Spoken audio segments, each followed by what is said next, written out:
네, 안녕하십니까. 덴탈장 이승윤 TV입니다. 오늘도 또 책 한 권을 가져와 봤습니다.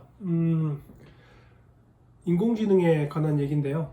처음에 인공지능에 대해서 관심을 가지게 된 거는 인터넷을 통해서 인공지능에 대한 얘기가 많이 노출이 되고 있어서 관심을 안 가져야 안 가질 수가 없죠. 우리는 누구나 인간이라면 미래에 대한 막연한 불안감과 변화에 대한 두려움이 있기 때문에 인공지능에 대해서 관심을 가질 수밖에 없는데, 혹시 여러분들 중에 레이커즈 와일의 예언이라는 영상을 혹시 보셨는지 모르겠어요. 거기 영상을 보면 2045년에 특이점이 온다는 말이 있는데, 2045년이 되면 그 인공지능이 우리 인간의 지능을 넘어선다고 하는데, 최근에 영상을 찾아보면 오히려 2045년이 아니라 2036년으로 당겨졌다고 얘기를 하더라고요. 저 역시 이제 애를 키우다 보니까 애들을 사교육을 시키고 앞으로 인공지능이 이렇게 발전한다고 하는데, 이렇게 빨리 발전해서 우리 인간의 모든 상당 부분의 직업에서 인공지능이 차지하게 됨으로써 인공지능에서 우리 인간이 밀려나게 되고, 그러는데 과연 이런 식의 교육 방식이 과연 맞는가 라는 생각을 아마 부모라면 한 번 정도는 다 해보지 않았을까 싶어요. 그래서 더욱더 인공지능이 궁금하기도 했고 호기심이 생기기도 했습니다. 요즘이야 사실 의대치대, 한의대, 약대 이런 대학이 최상위권이지만 그 과를 걷어내면 현재는 최고 우리나라 탑도 서울대 수리학과라고 하던데요. 예전에 물리학과나 전자공학과하고는 많이 바뀐 거죠. 수리학과가 바로 이제 인공지능과 관련 있는 곳이어서 아마 그렇게 그 과가 인기가 있지 않았나 싶고요. 근데 사실 인공지능에 관한 그 여러 영상을 보면 인공지능의 발전 속도에 관해서 참 무섭다는 말들이 많이 나오고 있어요. 여기 제가 지금 어떤 예시를 좀 보여드리면, 이 예시가 보시면 미시간의 강의 그 부피를, 미시간의 강의 크기를 인간의 내 능력이라고 비유를 했을 때 과연 컴퓨터는 18개월 동안 18개월이 지나면 1년 6개월이 지나면 컴퓨터의 능력이 2배로 향상되어 왔는데, 그 속도로 전제하에 과연 물이 한 방울씩 뚝뚝 떨어지고 18개월마다 2배씩 물이 떨어진다고 했을 때 과연 미시간 강을 채우는데 얼마나 빠른 속도로 미시간의 강이 채워지는지를 지금 모식도로 GIF 파일로 이제 보여드린 건데요. 지수함수죠. 우리가 갑자기 2배로 이렇게 치고 올라가는 게 지수함수인데, 사실 우리가 여기에 살고 있는지 여기에 살고 있는지 모른다는 거예요. 우리들이 점점 인간하고 가까워지고 있구나 라고 인지할 수가 없는 속도로, 너무나 가파른 속도로 인공지능이 개발된다는 것을 저 GIF 파일로 지금 우리가 보여주고 있다고 생각을 해요. 자세히 보시면 2015년, 16년, 17년, 18년까지만 해도 아주 밑바닥에 조금 보일 정도로 물이 차올랐다가 2020년부터 급격하게 물이 확 차오르는 걸 보실 수가 있어요. 그 정도로 우리는 인공지능의 속도를 가늠할 수 없다는 거예요. 오늘 가져온 책은 AI 2045 인공지능 미래 보고서라는 책입니다. 그래서 이 책에 관해서 한번 같이 보면서 여러분들과 얘기를 해보도록 하겠습니다.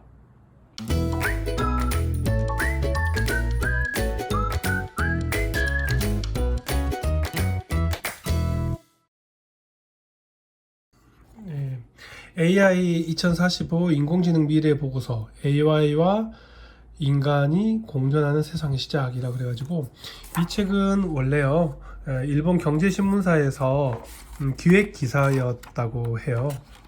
그래서 일본 경제신문이 연재했던 기획 기사, AI와 세계라는 기획 기사를 40명이 넘는 기자가 1년 넘게 참여해서 대규모 기획으로 했던 기획 기사를 모두 다 이렇게 모아놓은 거라고 보시면 될 것 같아요.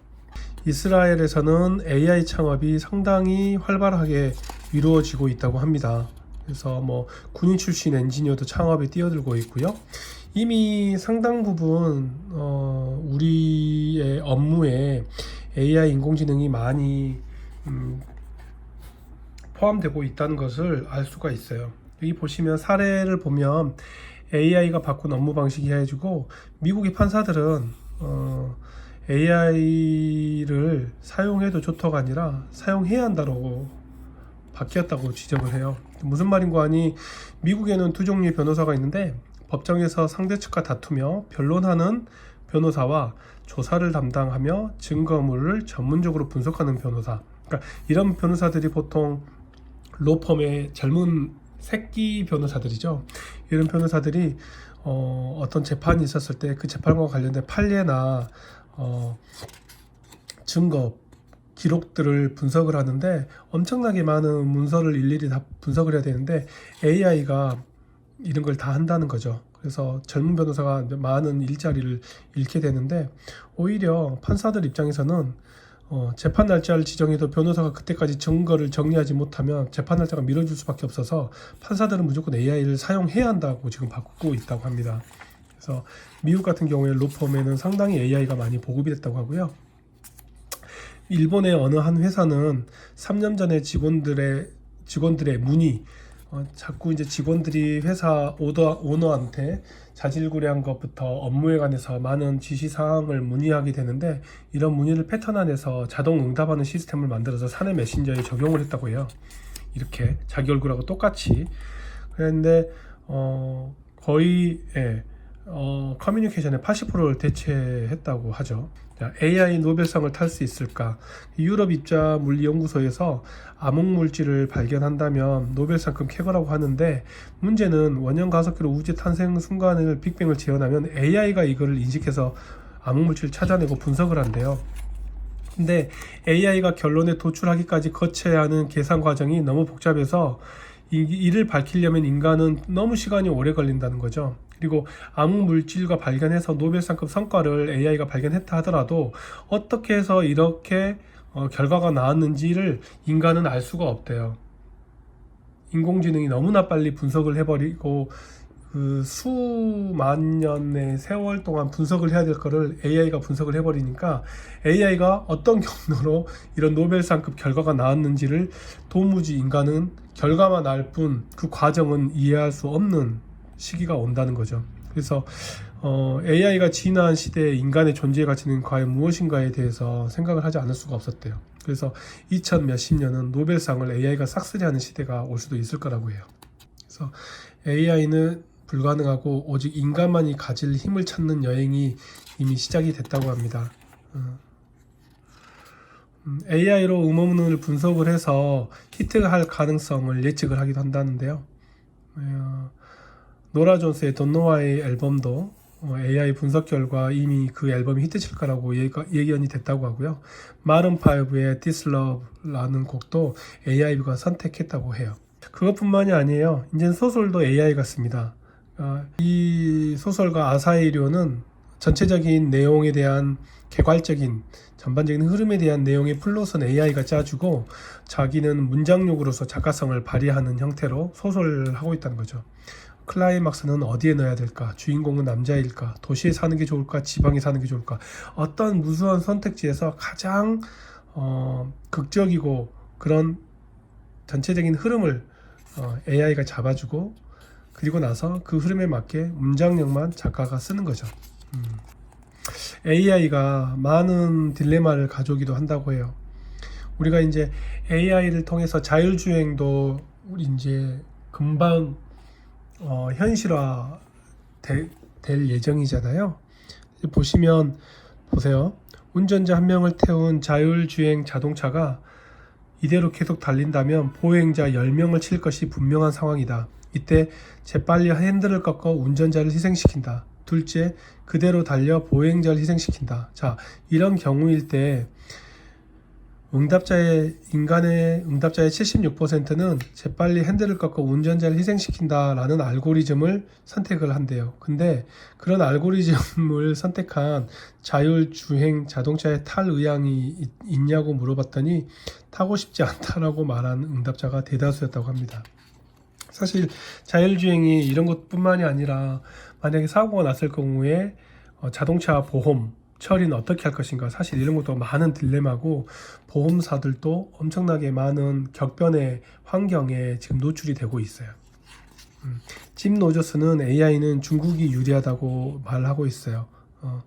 그래서 중국이 교육 수준이 높고 인구가 많아서 우수한 엔지니어를 많이 보급하기 때문에 AI는 결국 중국이 대세라고 한다고 합니다. 이세돌이 나왔죠. 사실 알파고랑 이세돌랑 바둑을 두기 몇 달 전만 해도 그렇게 잘 두지 않았다고 해요. 이세돌이 봐도. 그래서 당연히 이길 거라고 생각했는데 그 짧은 몇 개월 동안 알파고는 엄청난 진화를 통해서 이겨버리게 되죠. 그래서 이세돌은 결국 중요한 거는 컴퓨터가 만들 수 없는 매력적인 기보, 우리가 흔히 기풍이라고 하잖아요. 돌부처 이창호, 세계 최대의 공격수 유창혁, 뭐 그런 시대가 있었죠. 그런 그 기사들만의 기풍이라는 게 AI는 없겠죠.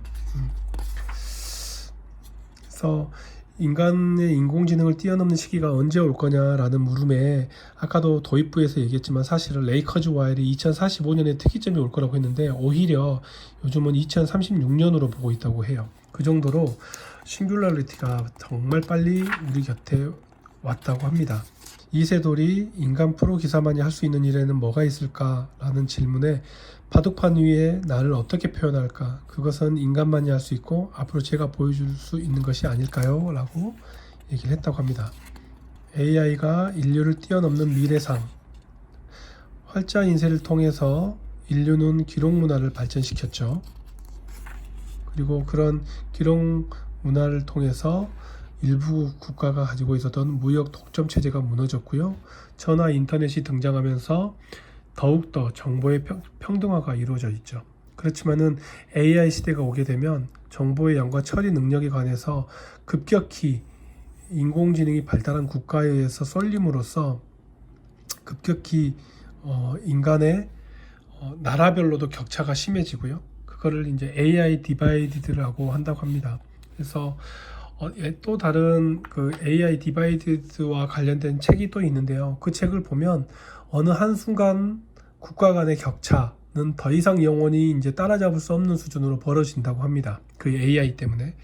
그리고 AI에서 인간의 상당 부분이 거의 90% 이상이 이 직업을 잃으면 결국은 기본소득제를 도입해야 된다라는 말도 나오고 있고요. 전문가가 바라보기에 2045년은 어떤 일이 생길까? 글쎄요. 어느 한 프랑스 철학자는 어느 기계가 어느 날 갑자기 인간 없이 자주성을 획득할 것이라는 생각은 환상이다 라고 얘기를 했다고 하는데요. 저는 꼭 그렇다고 보지 않아요. 우리가 생각하기에 제가 지금은 기억이 안 나는데요. 그 인간의 어느 한 생물이 있는데 그 생물의 모든 유전체 알고리즘이 분석이 된 뇌의 알고리즘의 염기성이던가요? 그게 다 완전히 분석이 된 생명체가 있다고 해요.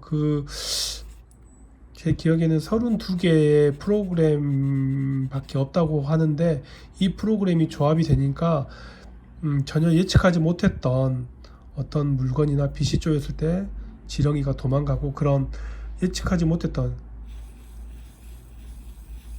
프로그래밍은 32개밖에 아닌데 알고리즘은 32개밖에 아닌데 그게 융합이 되면서 갑자기 그 생명체의 자율성이라고 해야 될까요? 그런 게 나타나면서 상당히 많이 놀랬다는 기사를 본 적이 있는데요. 인공지능이 어느 날 갑자기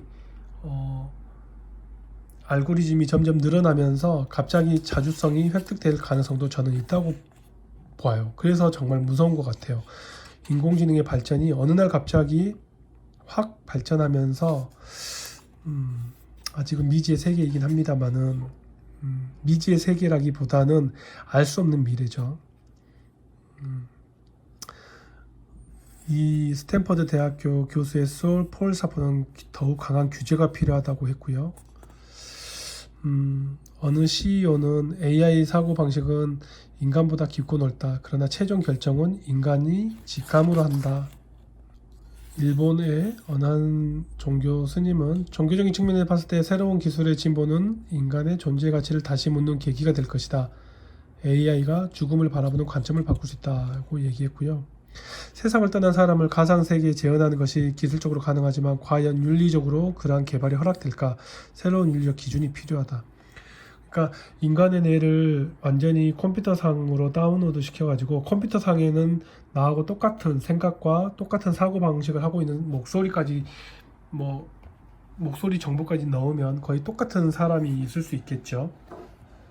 그러면 그 사람은 과연 죽은 것이 될까? 이것도 사실 의문이죠. 그러면 어떻게 보면 죽음이란 게 없다고 봐도 되죠. 살아있는 사람들 입장에서는.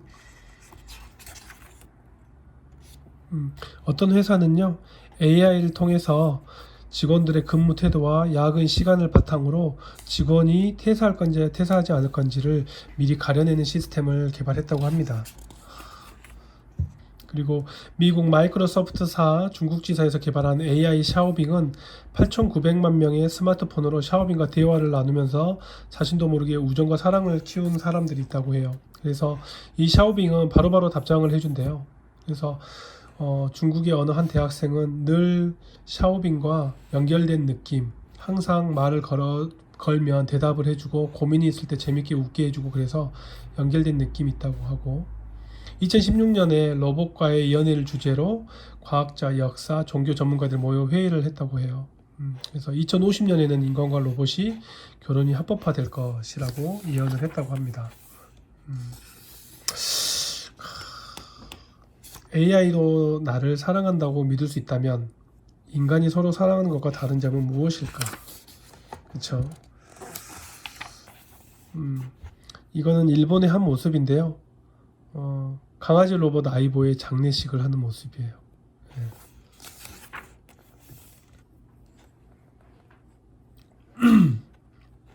산업용 로봇 공급 업체에서 전 세계 8,500대가 넘는 로봇이 90초마다 서로 정보하는 시스템을 도입해 보니까 2주 이내에 어느 공정에서 문제가 발생할 거라고 미리 알려주기도 하고요. 맥주도 요즘은 AI가 레시피를 개발해서 맥주 맛을 만드는 데 있어서 AI가 쓰고 있다고 합니다. 그래서 AI가 만든 맥주, AI 맥주가 있죠. 이런 시대네요. 그리고 AI 정치인을 개발하는 조직도 있다고 합니다.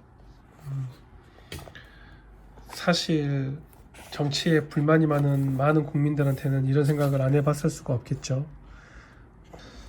AI 시대 때는 인간다움이 가장 큰 무기라고 해요. AI가 보급된 사회에서 가장 희소한 것은 타인과 공감하는 능력을 갖춘 사람이라고 강조한 마이크로소프트의 타티아 나틸라 CEO. 의료계를 예로 들면 의사의 업무는 오히려 자동화되고요. 간호사와 간병인의 업무가 오히려 자동화될 수 없다고 합니다. 재밌죠? 그리고 AI 시대 때 가장 중요질 능력으로 주체성과 행동력 같은 인간적 자질과 기획력, 창조성을 가장 많이 뽑았고요. 그 다음에 커뮤니케이션 능력도 기본 소양이라고 얘기를 했다고 해요. AI 인공지능학회의 윤리 지침도 이렇게 만들어졌다고 해요. 인류 평화, 안전과 공공의 이익에 공헌한다. 법률과 지적 재산을 존중한다. 개인정보를 적절하게 다룬다. 차별하지 않는다. 이런 인공지능도 윤리 지침을 지켜야 한다. 이런 내용들이 많이 나오고 있고요. 인공지능도 인간과 똑같이 법적인 제재를 받아야 되고 그런 말들도 있고요. 이런 AI 시대 참된 인간을 육성하기 위해서는 문과 이과를 넘나든 통합 교육이 필요할 것 같다. 이런 생각은 당연히 할 수 있는 말이고요. AI 시대는 결국은 중국이 두각을 나타낼 수밖에 없대요. 인구가 많고 AI 기반이 되는 빅데이터 수집이 쉽기 때문입니다. 지금 사실 여러분들이 미중 무역 분쟁을 많이 보고 계시잖아요. 그래서 지적재산권 문제나 금융 개방에 관해서 첨예하게 대립을 하고 있는데, 미중 무역의 진정한 키포인트는요, 협상의 키포인트는 중국이 가지고 있는 빅데이터를 공유할 수 있게 해달라는 거예요. 중국에 진출한 마이크로소프트사나 구글이 지금 중국에 진출을 못하고 있잖아요. 진출을 못하고 있기 때문에 만약에 구글이 중국에 진출을 해서 16억 인구가 구글을 사용하게 되면 엄청난 빅데이터가 구글에 쌓일 텐데 구글이 들어올 수 없으니까 중국에 엄청난 양의 빅데이터를 미국이 접근하지 못해요. 그런 접근성을 미국이 달랐는데 중국이 주고 있지 않죠. 미중 무역 협상은 사실 빅데이터입니다. 그래서 빅데이터가 중국이 너무 많기 때문에 결국 중국이 AI 시대를 치고 나가지 않겠느냐 그렇게 예언을 하고 있어요.